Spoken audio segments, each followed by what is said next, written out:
in. We're joined by partner, managing attorney in the Bloom firm, Mr. Arick Fudali. Are you with us, Arick, on Zoom?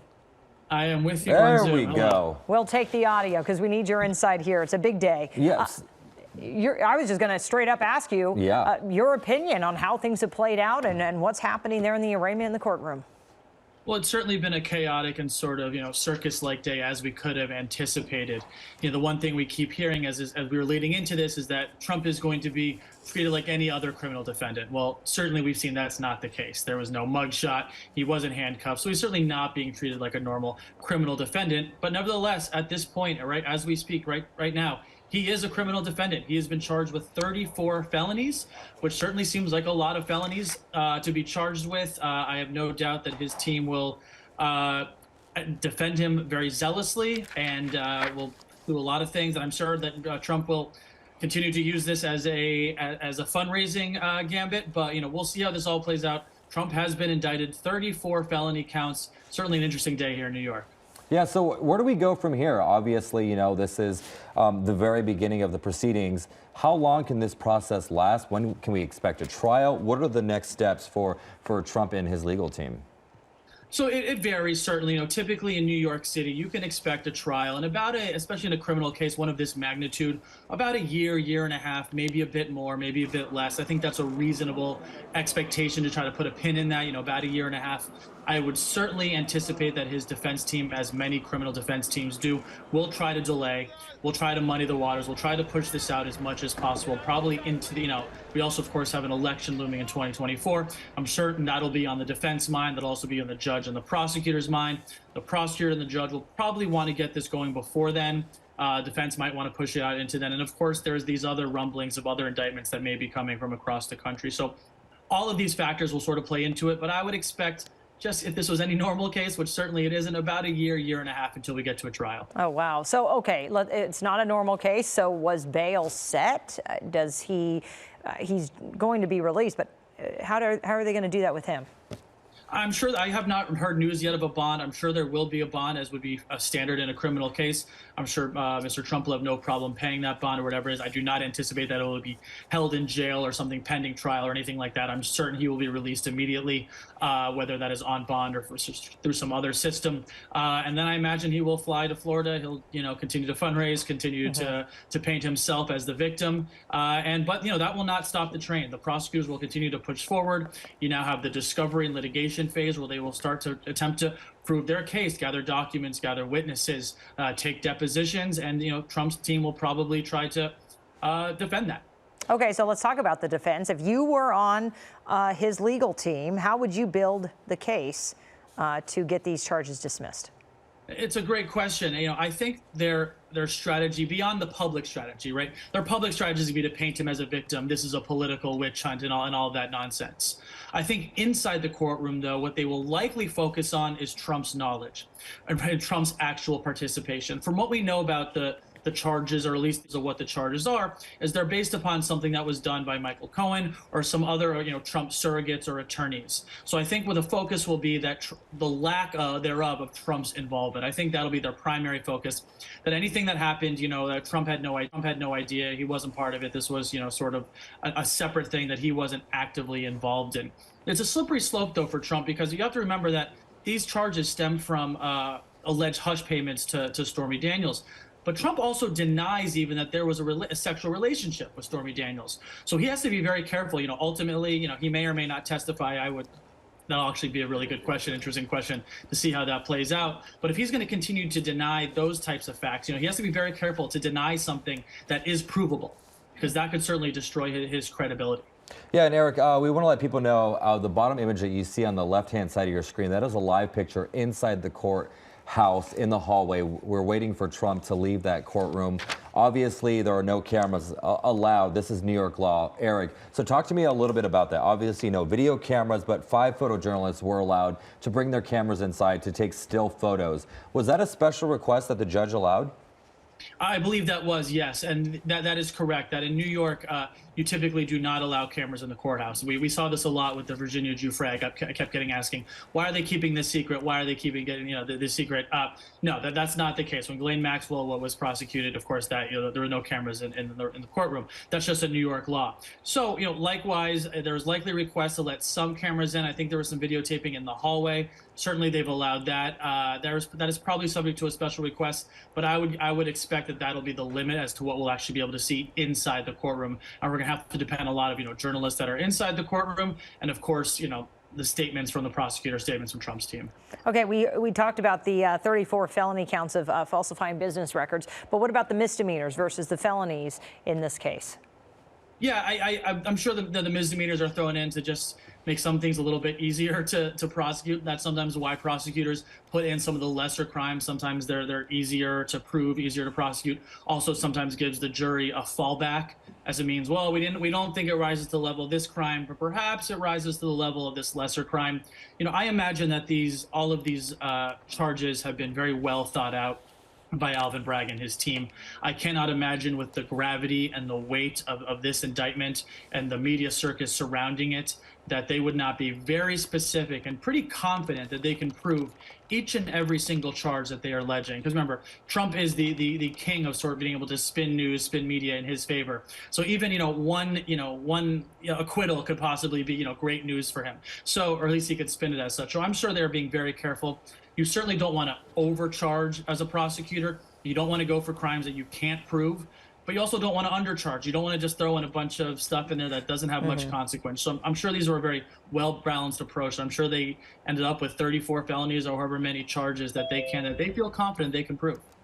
Yeah, obviously we're waiting for him right now. The arraignment's going on. We spoke to some other legal experts about this process and how long it takes. From your experience being, in New York, how long do processes like this usually take for the actual arraignment? The arraignments are usually pretty quick. Again, these are not the type of things where you see a lot of fanfare on an arraignment. Typically, the defendant is brought in, he's read the charges, he or she pleads not guilty, and that's sort of the end of it. Of course, this is a different ballgame, and it has been since it was announced that he wasn't going to be taking a mugshot, he wasn't going to be put in handcuffs. So it's really hard to sort of guess why things are taking a certain amount of time, why they are not. Typically, though, arraignments are just that. They take as long as it takes to get the defendant in there, read them the charges, plead guilty or not guilty, and move on. Would they do motions, though? Could that be happening, that his team introducing motions to dismiss the charges, move the trial, et cetera? Nothing would surprise me that they might try. Certainly, again, we have to remember that a lot of the things that are going to be done in this case are going to be for public opinion. I think that we can just anticipate that a lot of the types of things that go on, perhaps from both sides, are going to be directed towards how this case is being portrayed in the public. Now, it would still surprise me in that regard for there to be any sort of motion practice during the arraignment. Certainly, I expect Trump's defense team to try to limit the charges, dismiss some charges based on legal issues, legal technicalities. But at this stage, I'd be surprised if there were any substantive motions, because the judge would need time to hear them, to have the other side respond, to brief them, and then to ultimately rule upon them. So it's typically not common for a side to just sort of spring motions upon the judge on the other side. How nervous would you be on his legal team? If you were on his legal team right now, what would your feelings be right now? It's a great question. It's a great question. I would say 34 felony charges are pretty daunting. That is a lot of felony charges, as I said earlier. And, I would certainly be nervous, this mostly because of the ramifications of a guilty verdict. Right. I think I've heard some legal analysts say that there's very likely to be actual jail time here, although I'm sure the prosecutors will look for the strictest possible sentence if this does have to go to trial and they get a conviction. But I think a lot of it, again, goes back to the public perception. Can they get, obviously, the defense team wants a full acquittal. That would be a monstrous victory for Trump in the public, for campaign purposes, for political purposes. So they're probably a bit nervous that they want to get a full acquittal, and given sort of what went behind this this arraignment, that it was a jury of the peers. It was a grand jury of citizens, of lay people weighing these charges and deciding that charges are appropriate. I'm sure they're a little bit nervous that Alvin Bragg feels that he can prove these, because again, I would be shocked if these charges were brought and the prosecution was not very certain that they could prove them. All right, let's talk in layman's terms. Obviously, 34 counts of falsifying business records. Define to me, for the average person out there who may not understand legal talk or what's going on, what does it mean to falsify a business record? Yeah, I'll do my best. And basically, it means just that. And that is you make a payment for one thing, and in your records, you say it was for something else. Now, the reason this becomes bigger than just your average, falsifying business records, is I believe there are going to be allegations that this was done to influence the election. And then you get some election fraud, you get some financial campaign fraud, you get sort of those allegations, which makes it a bigger story. But typically, falsifying business records is doing just that, saying you're maybe, paying for one thing, and in fact, you're paying for another thing. You'll see this a lot in sort of like, lying to the investors or to the board. You say, oh, we're injecting this cash for this reason, but really you're injecting the cash because you want to look like something else. So I think that's the best way to explain falsifying business records. But here, I think it's going to be more specific to the election, the campaign, and the campaign finance laws. Can you tell us more about the grand jury who was the last step in making this happen? Who sits, you mentioned the citizens, but do we know more of the makeup of this grand jury who ultimately made this call? Absolutely not, actually. Grand juries are very secretive as a part of who their identities are, what they're, who they are, or anything about them. The grand juries in New York, and I would say most states, is a very secretive process. The sanctity of the grand jury is very important. You don't want any outside influence. You don't want the grand jury to be making decisions based on public perception or fear of who might find out who they are. So we will probably never find out anything about the grand jury who ultimately made this decision. Unlike the jury, let's say for the trial, how are they going to find the jurors who are impartial? Both sides, you obviously had to pick the jurors, but talk to me about that. I mean, that's going to be very difficult. That's another really good question. It's something that, as trial attorneys, we struggle with. I think a good rule of thumb when it comes to juries is every jury you ultimately get are what we kind of call a medium jury, right? Because both sides get to strike and they get to dismiss and they get to pick, they get to rid of the bad jurors. So anyone who's really pro-Trump is going to be eliminated. Anyone who's really, at least, vocally anti-Trump is probably going to be eliminated. And you're going to get, at least at best, a jury of people who are somewhat unbiased, or at least don't have too strong opinions about the former president. I think we could all probably agree that's going to be a very difficult thing to do. You could argue that Trump is the most famous person, certainly in America. In the world, I think it's going to be, and is one of the most polarizing figures in our history. I'm sure it's going to be very difficult for the judge and for the attorneys to find a truly impartial jury. But I assume the goal from both sides will be mostly to just get not too much on either side. A situation like this obviously happened. The allegations are that it happened in 2016, 7 years ago. Do you think if President Trump wasn't a former president or running for political office again, that counts like this would have happened? It's an interesting question. I'm of the opinion that anyone who commits any crime or is alleged to commit any crime should be tried and should have their day in court and should let the legal process play out. It's hard to tell, whether or not any of this is, has some sort of, even if it's subconscious or, very limited political motivation. It's hard to tell. The way I look back to, I would, Alvin Bragg and this prosecution team has really staked their entire careers and their reputation on this. This will certainly be the thing that he is known for the rest of his life. So again, I cannot imagine he would have brought these charges for any reason other than the fact that he believes a crime was committed and he believes that he can prove it.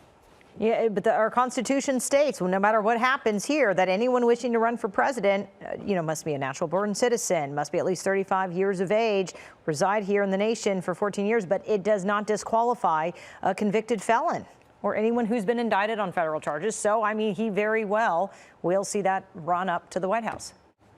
That would absolutely not surprise me. I doubt anything other than perhaps having to campaign from behind bars. And even that may not even stop Donald Trump for attempting to, rehash the 2020 election and then run again in 2024. Wow. When you heard about this indictment happening even before it officially happened, there was, speculation and people talking a little bit about it. How shocked were you from a legal point of view that the counts and the fact that he actually was indicted? I'm more shocked that this was the first indictment. Now, I would expect that there may be more. There's certainly been rumblings and rumors of more.